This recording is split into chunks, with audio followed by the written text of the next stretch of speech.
Every morning, the beach outside Hannah's window was spotless. But every night, the ocean gave something back. Hannah rented the old beach house at the edge of a forgotten coastline to finish her art project, a mural called The Memory of Water. She wanted peace, isolation, and silence that didn't ask anything of her. The locals warned her about the place. No one stays through a full tide, they said, but she only smiled, thinking solitude would heal what her failed marriage and burnout had broken. The first few days were quiet, almost sacred. Then the knocking began, slow, deliberate, coming from beneath the floorboards. She told herself it was pipes, or the sea shifting beneath the stilts, until one night, she woke to see wet footprints leading from the door to her bed. Her breath froze. On her pillow lay a shell, small, pale, and pulsing faintly like it was alive. When she lifted it to her ear, she didn't hear waves, she heard breathing. Every night after that, the ocean's voice grew louder in her dreams, whispering through the shell, "Don't lock me out again." On the fifth night, her reflection in the glass smiled before she did. Terrified, she ripped up the floorboards and found her own bloated corpse staring back. The sea poured in, cold and merciless, dragging her under. By sunrise, the beach was clean again, as if she'd never existed. Weeks later, Evan moved in. He'd heard rumors about a missing artist, but cheap rent and ocean air drowned his hesitation. On his first night, the place smelled of salt and something faintly sweet, like flowers left too long in water. Under the dresser, he found Hannah's sketchbook, pages warped with moisture. The drawings were of a woman half submerged in waves, her eyes open, watching. The final page read, "She doesn't stay drowned." He laughed nervously and tossed it aside, but that night, his phone's gallery filled with photos of himself asleep, all taken from the corner of the room. In the last image, someone stood behind him, hair dripping, face hidden. When he looked into the window, his reflection smiled again. Only he wasn't smiling. Panicked, he ran to his car, but the road out twisted back toward the beach. The sea glowed faintly under the moon, and in the water stood a figure, himself, holding his phone, whispering, "Now you stay." When the tide rolled in, the house fell silent once more. Detective Mara Holt arrived 3 weeks later, sent to investigate the disappearances. The locals wouldn't step near the place, so she entered alone. Inside, salt streaked every wall, and the air shimmered like heat above asphalt. She found 2 phones on the table, Hannah's and Evan's. Both contained a single unfinished video. Hannah showed Evan behind her. Evan showed Mara herself. She froze, pulse thundering.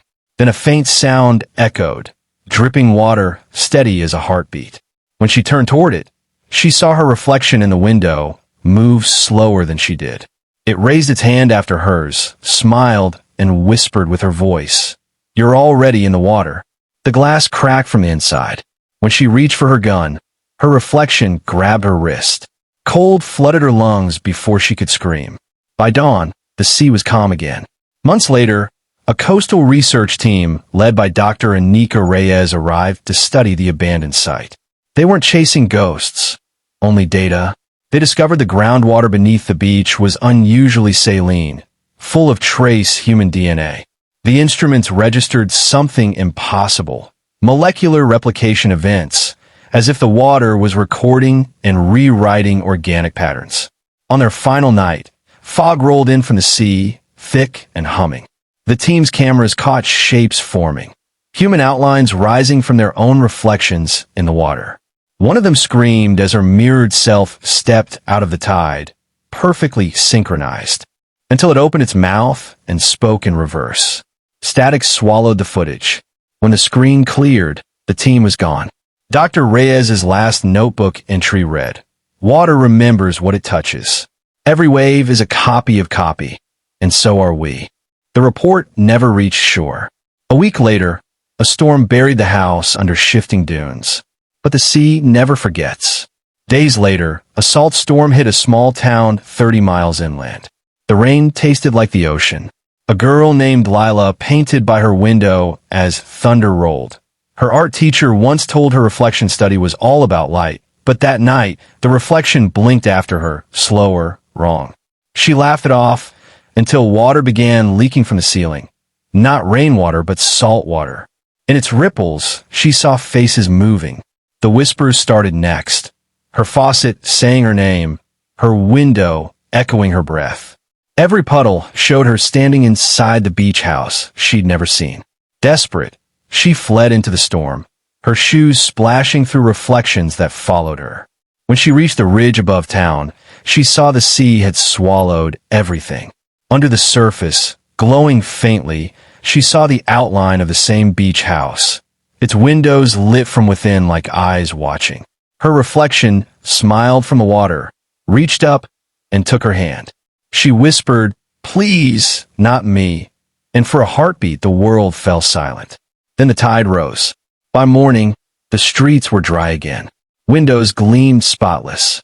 And in the reflection of an empty room, a girl kept painting long after the apartment had gone still, because the tide never leaves. It only waits for you to come close enough to remember your face. The shoreline had been sealed for 6 months when Dr. Elias Ward arrived.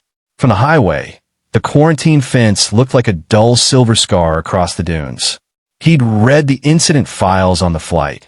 Missing civilians, dead investigators, one corrupted data drive that hummed when plugged in. The official term in his briefing packet was reflexive saline anomaly. Locals called it the beach that remembers. Elias didn't believe in ghosts. He believed in chemistry, salinity ratios, isotopic drift, reproducible data. Still, when he stepped out of the vehicle and smelled the air, he paused. It wasn't rot or seaweed. It was something faintly human, like warm skin cooled by salt. The sound of the surf carried strangely through the stillness, breaking and folding over itself like a recording stuck on replay. Inside the perimeter, the sand had hardened into a glass-like crust. Every footprint left behind a faint shimmer, as though the ground were trying to hold its memory a moment longer before letting it fade. He crouched, touched the surface, and felt a pulse. Not warmth, but a rhythmic vibration matching his own heartbeat.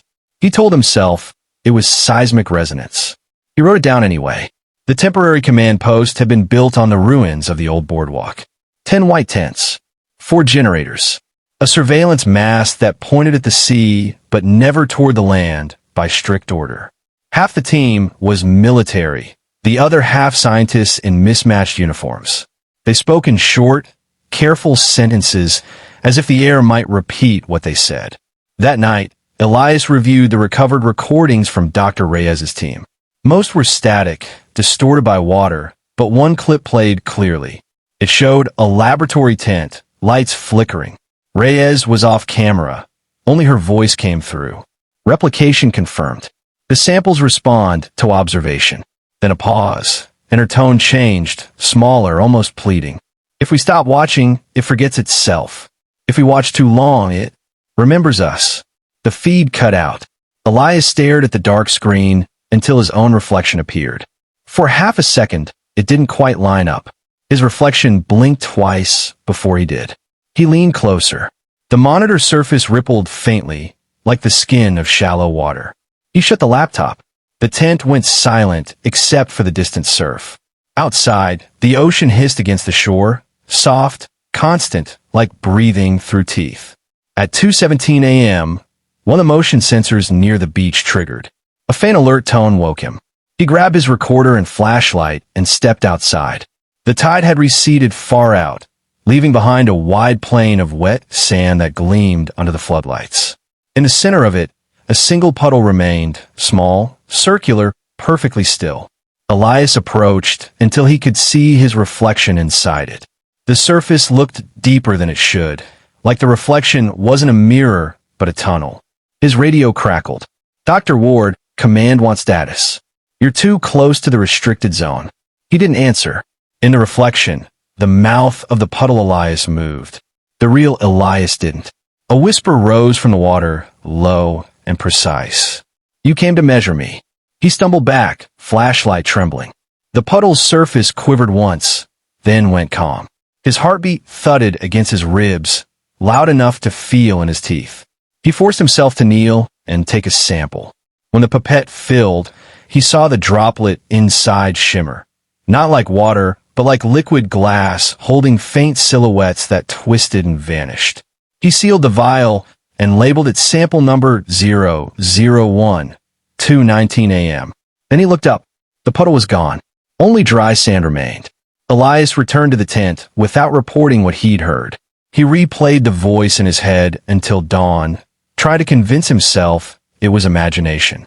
When the sun rose, the ocean looked ordinary again, flat, innocent blue. But in the corner of his lab tent, condensation had formed on the inside of the